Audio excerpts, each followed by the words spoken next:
நான் உங்கள் டிஎன்ஏ மற்றும் பிரஸ்ன ஜோதிடர் சுப்ரஜா சுரேஷ்குமார் கோவையிலிருந்து. இன்றைக்கு நம்ம பார்க்க போகிறது ஆவணி மாத பலன்கள். நிறைய நல்ல பண்டிகைகள் இந்த மாதத்தில் வரப்போகுது. கோகுலாஷ்டமி, அடுத்ததாக விநாயகர் சதுர்த்தி அண்டு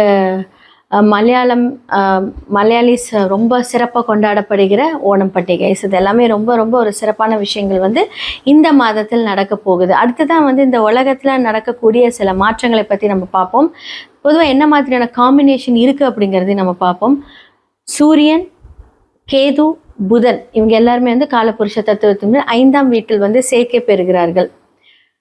இந்த காம்பினேஷன் ஆல்ரெடி கும்பத்தில் ராகு இருக்காங்க, கடக வீட்டில் குரு தனித்து நிற்கிறார், அப்புறம் மிதுன வீட்டில் செவ்வாய் தனித்து நிற்கிறாங்க, சுக்கிரன் கன்னி வீட்டில் தனித்து இருக்கிறார். அடுத்ததாக பார்த்தீங்கன்னா சனி பகவான் காலபுருஷனோட வீட்டில் 12ஆம் வீட்டில் ஆல்ரெடி இருக்கார்.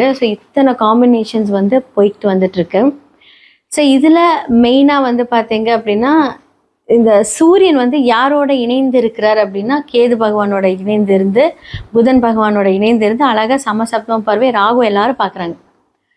இந்த காம்பினேஷன் ஒரு எச்சரிக்கை கொடுக்குது அப்படின்னு தான் சொல்ல முடியும். இந்த எச்சரிக்கை எப்படி அப்படின்னா, நிறைய பேர் நிறைய ட்ராவல் பிளான் பண்ணியிருப்பீங்க. இந்த மாதத்தை கொஞ்சம் தவிர்த்திருக்கிறது நல்லது. அடுத்ததாக இன்னுமே பார்த்தீங்க அப்படின்னா காற்று அப்படின்னு சம்மந்தப்பட்ட விஷயங்கள், நிறைய தீ விபத்துக்கள், அடுத்ததாக நிறைய வெடி பிளாஸ்ட், யாருமே யோசிக்க முடியாத ஒரு பிளாஸ்ட். இது இதே காம்பினேஷன் நம்ம இதுக்கு முன்னாடி நம்ம பார்த்துருக்கோம். நம்ம ஃப்ளைட் கிராஷெலாம் பார்த்துருக்கோம். இதே காம்பினேஷன் என்ன அப்படின்னா, அப்போ சூரியன் கேது மட்டும் இருந்து பார்த்துருக்கு, இப்போ புதன் இணைந்து பார்க்குறாங்க. ராகுவும் பார்க்குது. இந்த மாதிரியெல்லாம் இருக்கும்போது என்ன அப்படின்னா, மீடியா ஃபீல்டு இதில் நிறையா பாதிப்புகளை நம்ம பார்க்க போகிறோம். மீடியா ஃபீல்டில் இருக்கிறவங்களுக்கு பிரச்சனை. அதே மாதிரி கெமிக்கல் ஃபேக்ட்ரிஸ், ட்ராவலிங் பண்ணுறவங்க இதெல்லாம் கொஞ்சம் யோசித்து நீங்கள் இந்த மாதத்தை கொஞ்சம் கடந்தீங்கன்னா ரொம்ப நல்லாயிருக்கும் அப்படின்னு தான் நான் சொல்லுவேன். இதெல்லாமே கொஞ்சம் ஜாக்கிரதையாக இருக்கக்கூடிய ஒரு காலங்கள். மேஷம்லேருந்து மீனம் வரைக்கும் இந்த ஆவணி மாத பலன்கள் எப்படி இருக்குது? ஏன்னா சூரியனோட டிரான்சிட் ஆகஸ்ட் மிட்லேருந்து செப்டம்பர் வரைக்கும் இருக்க போகுது.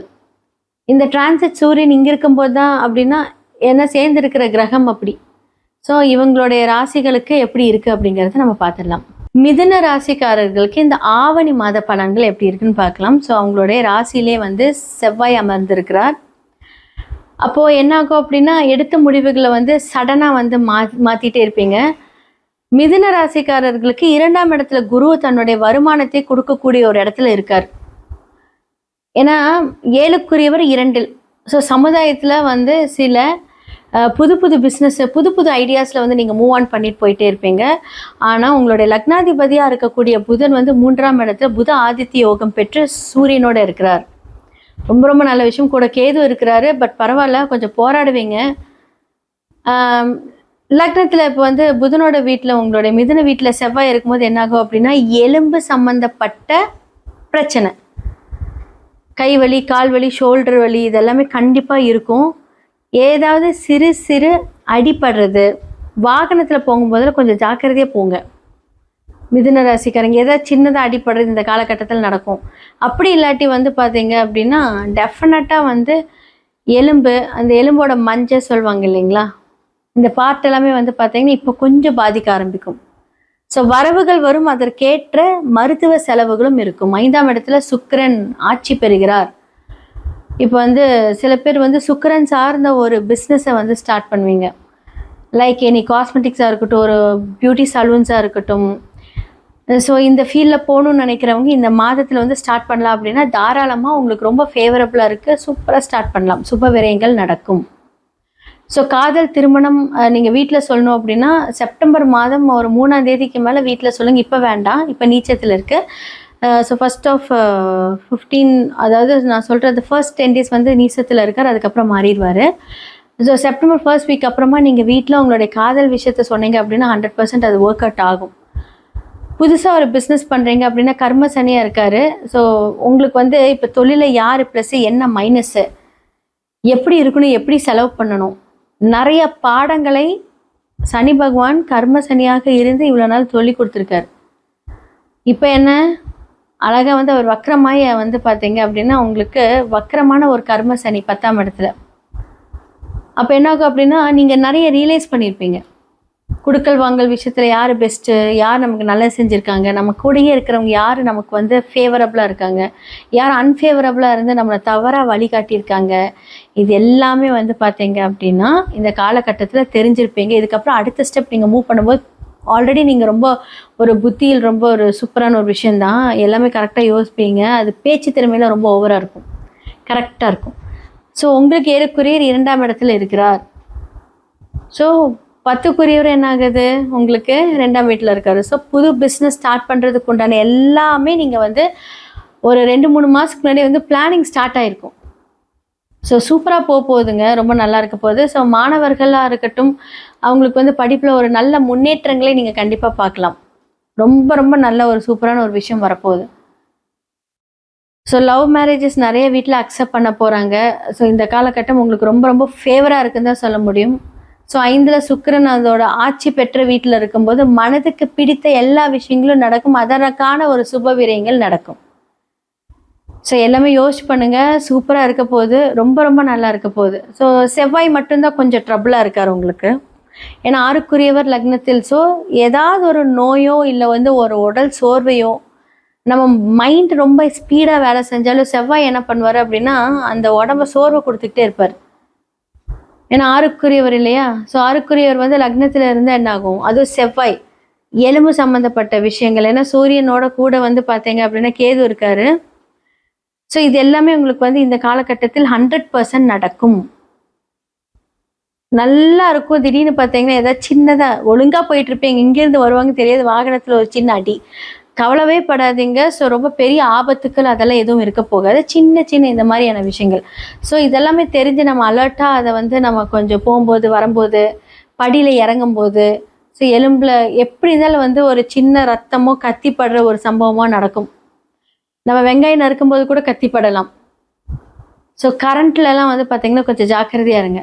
செவ்வாய் சார்ந்த ஒரு விஷயங்கள் நம்ம வந்து கொஞ்சம் தெளிவாக கொஞ்சம் பார்த்து ஜாக்கிரதையாக ஹேண்டில் பண்ணாலே போதும். ஸோ உங்களுடைய தசாபுக்திகளை வைத்து தான் வந்து இதோட கன்ஃபர்மேஷன்ஸ் இருக்கும். உங்களுக்கு வந்து செவ்வாய் இப்போ வந்து கோச்சாரத்தில் மிதுனத்தில் இருக்கார். ஸோ அவர் வந்து மாற வரைக்குமே இந்த மாதிரி ஒரு விஷயத்தை கொடுப்பாருன்னா 6க்குரியவர் லக்னத்தில். ஸோ அதனால தான் நான் சொல்கிறேன், மாற வரைக்கும் கொஞ்சம் அமைதியாக பொறுமையாக இருங்க, எல்லாமே சூப்பராக இருக்கும். நல்லா ப்ரே பண்ணுங்கள், எல்லாமே மாறும். ரொம்ப நல்லா மேஷ ராசியிலேருந்து மீன ராசி வரைக்குமே வந்து இந்த ஆவணி மாத பலன்களை பற்றி நான் சொல்லியிருக்கேன்.